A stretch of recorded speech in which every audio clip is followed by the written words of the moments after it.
and JJ Casal.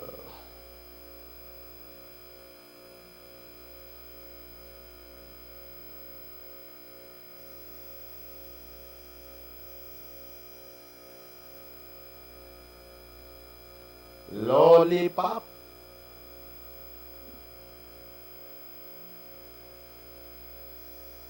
Moving forward.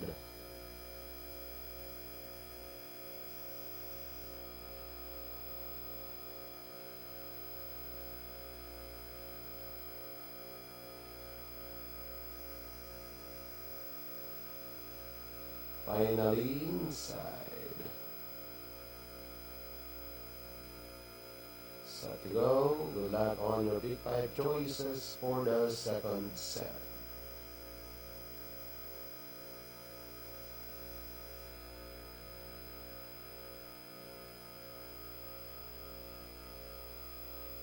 And they're off.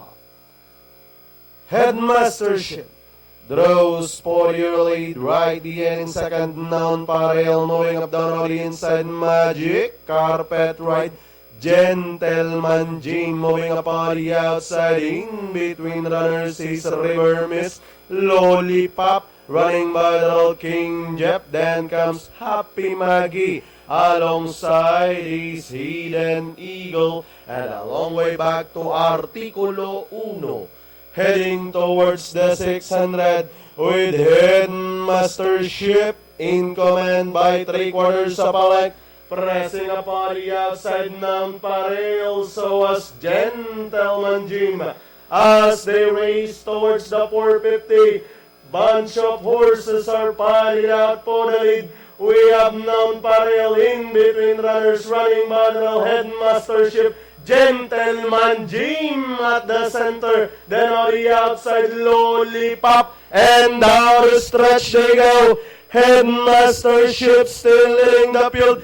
Gentleman Jim is on the outside, but Headmastership winning the race from gate to wire over. Gentleman Jim, then comes 1A Hidden Eagle. King Jeff, non-parallel.